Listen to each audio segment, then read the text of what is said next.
श्रीमद् भागवत गीता। इस भगवत गीता में मानव के लिए अनमोल वचन है जो हम सबको अच्छा विचार देता है और हमें अच्छी जिंदगी जीने का राह दिखाता है। इसमें वह शब्द भगवान श्री कृष्ण ने अर्जुन को कहा है जो मानव के लिए सदैव कल्याणकारी रहता है, और भगवान जो शब्द अर्जुन को बताया है वह शब्द का मानव समाज अपना ले तो मानव की जिंदगी में कभी दुख का सामना नहीं करना पड़ेगा। हाँ, ये सही है कि सुख दुख मानव के जीवन में आता जाता रहता है, मगर वह सुख दुख मानव को कुछ चीज सिखा कर ही जाता है। आइए जानते हैं श्री कृष्णा अर्जुन को क्या समझाया और क्या उद्देश्य दिया है। ज्ञान की बातें सुनकर आपको बहुत अच्छा लगेगा। नमस्कार मित्रों, आप सभी का एक बार फिर से माता का ज्ञान चैनल पर आप सभी का स्वागत है। भगवद गीता अध्याय 9 श्लोक 6। यथाकाश स्थितो नित्यं वायो सर्वत्र महान तथा सर्वाणि भूतानि मत्थानि तु पधार्य। यथाकाश स्थितो नित्यं वायो सर्वत्र महान तथा सर्वाणि भूतानि मत्स्थानि पधार्य। यथा जैसे आकाश स्थित आकाश में स्थित है, नित्य सदैव, वायु वायु सर्वत्र सर्वत्र उड़ रहा है, महान शक्तिशाली तथा इसी प्रकार सर्वाणि भूतानि सभी जीव मत्स्थानि मुझ में विश्राम करो इति इस प्रकार उपाधारय जानना। यथाकाश स्थितो नित्यं वायो सर्वत्र महान तथा सर्वाणि भूतानि मत्स्थानि तु पधार्य। अनुवाद, ये जान लो कि जैसे सर्वत्र बहने वाली प्रचंड वायु सदैव आकाश में ही स्थित रहती है, उसी प्रकार सभी जीव सदैव मुझ में ही विश्राम करते हैं। श्री कृष्ण ने चौथे श्लोक से लेकर छठे श्लोक तक 3 बार मत्स्थानि शब्द का प्रयोग किया है। इसका अर्थ है सभी जीवित प्राणी उसमें विश्राम करते हैं, भले ही वे अलग अलग शरीरों में निवास करते हों और पदार्थ के साथ आत्मीयता स्वीकार करते हों, फिर भी वे उनसे अलग नहीं हो सकते। ये कल्पना करना थोड़ा मुश्किल हो सकता है कि दुनिया ईश्वर में कैसे टिकी हुई है। ग्रीक पौराणिक कथाओं में ग्लोब को उठाए हुए एटलस की एक तस्वीर दिखाई गई है। ग्रीक लोक कथाओं में एटलस ने माउंट ओलंपस के देवताओं के खिलाफ युद्ध में टाइटन्स के साथ लड़ाई लड़ी थी। सजा के रूप में उसे हमेशा के लिए पृथ्वी और आकाश को अपनी पीठ पर उस महान स्तंभ के साथ रखने की निंदा की गई जो कथित तौर पर उन्हें अपने कंधों पर अलग करता है। श्री कृष्ण का यह मतलब नहीं है जब वे कहते हैं कि वे सभी प्राणियों का पालन पोषण कर रहे हैं। संपूर्ण ब्रह्मांड अंतरिक्ष में मौजूद है और अंतरिक्ष भगवान की ऊर्जा द्वारा निर्मित है। इस प्रकार सभी प्राणियों को उसमें विश्राम करते हुए कहा जा सकता है। अर्जुन को इस अवधारणा को समझने में सक्षम बनाने के लिए अब भगवान एक सादृश्य देते हैं। आकाश से स्वतंत्र वायु का कोई अस्तित्व नहीं है, ये निरंतर और उग्रता से चलता रहता है और फिर भी यह आकाश के भीतर ही रहता है। इसी प्रकार आत्माओं का भी ईश्वर से स्वतंत्र कोई अस्तित्व नहीं है। वे समय, स्थान और चेतना में क्षणभंगुर शरीरों के माध्यम से कभी तेजी से और कभी धीरे धीरे चलते हैं, और फिर भी वे हमेशा भगवान के भीतर मौजूद रहते हैं। दूसरे दृष्टिकोण से ब्रह्मांड में मौजूद हर चीज ईश्वर की इच्छा के अधीन है। यह उसकी इच्छा के अनुसार बनाए रखा और नष्ट किया जाता है। इस प्रकार भी सब कुछ उसी में स्थित कहा जा सकता है। भगवद गीता अध्याय 9 श्लोक 7-8। सर्वभूतानि कौन्तेय प्रकृति यान्ति मामिकां कल्पक्षये पुनस्तानि कल्पादौ विसृजाम्यहं प्रकृति स्वमवस्थाप्य विसृजामि पुनः पुनः भूतग्राम्ये कृत्स्नं विषं प्रकृतेर्विषात्। सर्वभूतानि कौन्तेय प्रकृति यान्ति मामिकां कल्पक्षये पुनस्तानि कल्पादौ विसृजाम्यहं प्रकृति स्वमवस्थाप्य विसृजामि पुनः पुनः भूतग्राम्ये कृत्स्नं विषं प्रकृतेर्विषात्। सर्वभूतानि सभी जीवित प्राणी कौन्तेय कुंती के पुत्र अर्जुन प्रकृति मौलिक भौतिक ऊर्जा यान्ति विलीन हो जाना मामिकाम मेरा कल्प क्षय कल्प के अंत में पुनः पुनः तानी उन्हें कल्पदो कल्प के आरंभ में विसृजामि प्रकट अहम मैं प्रकृति भौतिक ऊर्जा स्वम मेरा अपना अवस्थभ्य अध्यक्षता करना विसृजामि उत्पन्न करे पुनः पुनः बार बार भूतग्रामम असंख्य रूप इमाम ये कृत्स्नम सभी अवश्यम उनके नियंत्रण से परे प्रकृतितः प्रकृति वष्ट बल। सर्वभूतानि कौन्तेय प्रकृति यान्ति मामिकं कल्पक्षय पुनस्तनि कल्पदौ विसृजाम्यहं प्रकृति स्वामवस्थाप्य विसृजामि पुनः पुनः भूतग्राम्ये कृत्स्न अक्षर प्रकृति विशत्। अनुवाद, एक कल्प के अंत में सभी जीवित प्राणी मेरी मौलिक भौतिक ऊर्जा में विलीन हो जाते हैं। अगली सृष्टि की शुरुआत में हे कुंती के पुत्र मैं उन्हें फिर से प्रकट करता हूँ।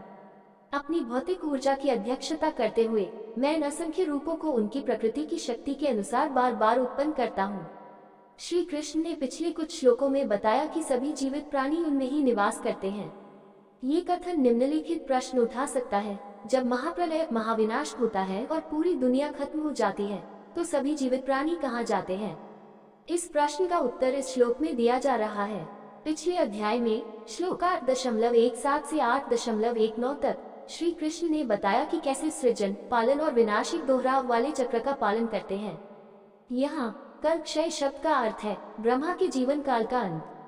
ब्रह्मा के 100 वर्ष के जीवन के पूरा होने पर, जो 311 खरब 40 अरब पृथ्वी वर्ष के बराबर है, संपूर्ण ब्रह्मांडीय अभिव्यक्ति विलीन हो जाती है और अव्यक्त अवस्था में चली जाती है। पंच महाभूत पंच तन्मात्राओं में विलीन हो जाते हैं। पंच तन्मात्राएं अहंकार में विलीन हो जाती है।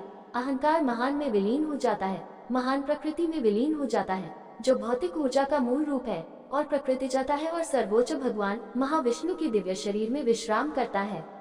उस समय भौतिक सृष्टि के भीतर की सभी आत्माएं भी निलंबित एनिमेशन की स्थिति में भगवान के शरीर में जाकर विश्राम करती हैं। उनके स्थूल और सूक्ष्म शरीर वापस स्रोत माया में विलीन हो जाते हैं। हालांकि कारण शरीर अभी भी बना हुआ है।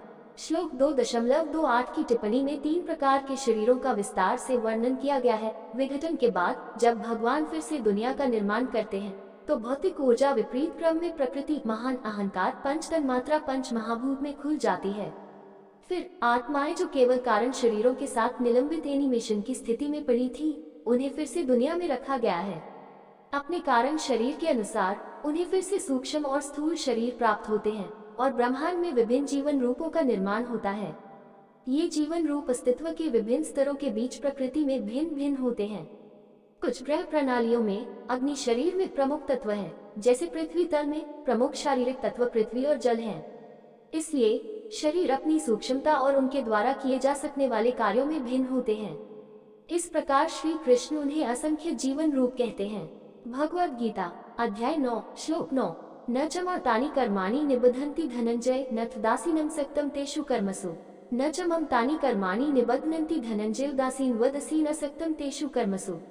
ना कोई नहीं, च जैसे, मम मैं, तानि कोई, कर्माणि कर्म, निबध्नन्ति बांधना, धनंजय अर्जुन धन को जीतने वाला, उदासीन व तटस्थ के रूप में, असीनम स्थित, असक्तम पृथक, तेषु वे कर्मसु कर्म। न च मम तनि कर्माणि निबध्नन्ति धनंजय उदासीन वदसी न सक्तं तेषु कर्मसु। अनुवाद, हे धन के विजेता, इनमें से कोई भी कार्य मुझे बांधता नहीं है। मैं एक तटस्थ पर्यवेक्षक की तरह इन कार्यों से हमेशा अलग रहता हूँ। भौतिक ऊर्जा वास्तव में जड़ एवं असंवेदनशील है। ये चेतना से रहित है, जो जीवन का स्रोत है। फिर किसी को आश्चर्य हो सकता है कि क्या यह इतनी अद्भुत दुनिया बनाने का अद्भुत काम करता है।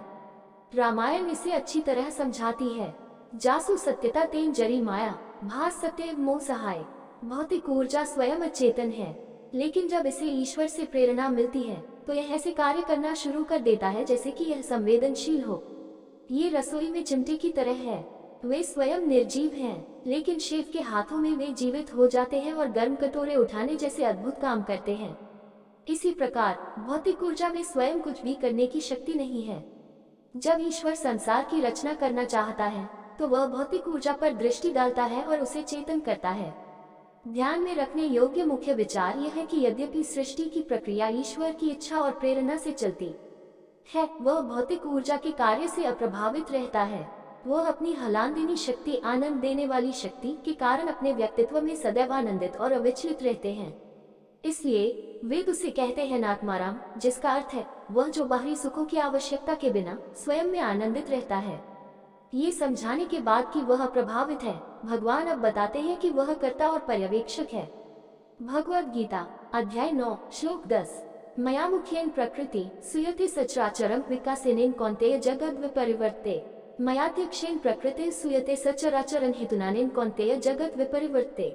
माया मेरे द्वारा अध्यक्षेन दिशा प्रकृति भौतिक ऊर्जा सुयते अस्तित्व में लाता है, स दोनों चराचरं चेतन और निर्जीव हेतुना कारण अनेना ये कौन्तेय कुंती के पुत्र अर्जुन जगत भौतिक संसार विपरिवर्ते परिवर्तन से गुजरता है। मयाध्यक्षेन प्रकृति सुयते सचराचरं हेतुनेन कौन्तेय जगत विपरिवर्ते। अनुवाद, हे कुंती पुत्र, मेरे निर्देशन में कार्य करते हुए ये भौतिक ऊर्जा सभी सजीव और निर्जीव रूपों को अस्तित्व में लाती है। इस कारण से भौतिक संसार में परिवर्तन, सृजन, रखरखाव और विघटन होता है। जैसा कि अंतिम श्लोक में बताया गया है, भगवान सीधे तौर पर जीवन रूपों के निर्माण के कार्य में संलग्न नहीं होते हैं। इस उद्देश्य के लिए उनके द्वारा नियुक्त उनकी विभिन्न ऊर्जाएं और आत्माएं उनके प्रभुत्व के तहत ऐसा करती हैं। उदाहरण के लिए, किसी देश का राष्ट्रपति सरकार का प्रत्येक कार्य व्यक्तिगत रूप से नहीं करता है। उनके अधीन विभिन्न विभाग हैं और विभिन्न कार्यों को करने के लिए अधिकारी नियुक्त हैं। और फिर भी सरकार की उपलब्धियों और विफलताओं का श्रेय उन्हीं को दिया जाता है।